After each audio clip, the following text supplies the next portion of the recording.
ওরে আমি ফোন করছিলাম যে তুই যে এই কথাগুলো বললি কি জন্য বললি, বললো আমি যাওয়ার পরে আমার পাসপোর্টটা ওরা হাতে নিছে, হাতে নিয়ে কইতেছে দেশের সম্বন্ধে এই কথা তুমি বলো, এই কথা বলি তুমি বলো।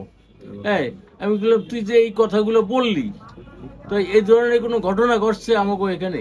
কয় না, এই ধরনের ঘটনা ঘটে নাই। তাহলে তুই বললি কিসের জন্য? কয় আমার কইতেছে এই কথাগুলো বলো।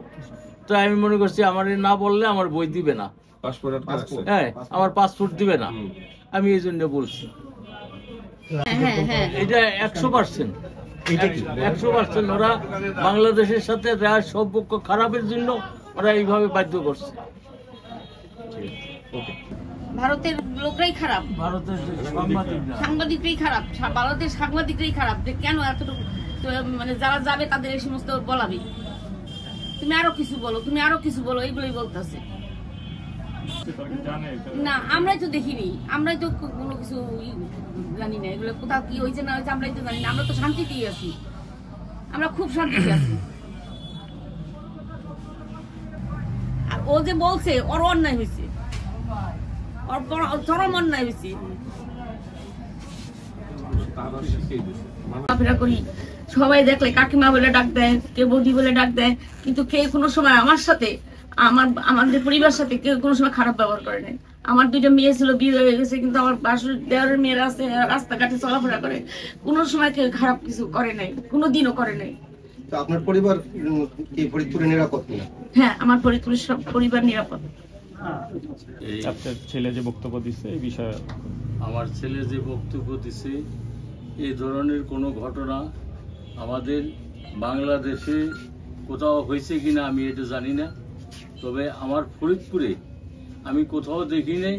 এবং আমি ছোটবেলার থেকে এই যে বিভিন্ন ফরিদপুরের সমস্ত ধর্মীয় আচার আচরণে এবং বিভিন্ন সম্প্রদায়ের লোকের সাথে আমি মিশি, আমারে এই পর্যন্ত কেউ কোনো খারাপ কথা এবং কোনো অপদস্থ অপমানজনক কোনো কাজকর্ম করে নাই।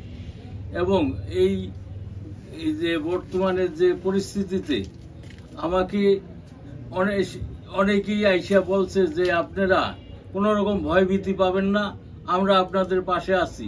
কিন্তু ও যে এই ধরনের আচরণ কেন করলো এটা আমার মোটেই মাথায় ধরে না, এবং এটা জঘন্য অন্যায় কাজ করছে। এই অন্যায়ের জন্য আমি সারা বাংলাদেশের জনগণের কাছে এবং দেশবাসীর কাছে, আমার সরকারের কাছে আমি ক্ষমা চাচ্ছি।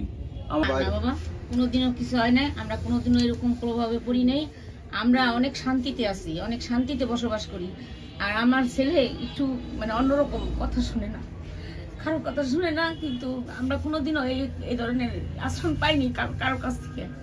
আমরা থাকি আলিপুরে থাকি, কোনো সময় আমার গায়ে একটু কোনো আশ্রয় লাগে নাই, কিন্তু আমার ছেলেটা কথা শুনে না, এই জন্য আমরা অনেক দুঃখিত।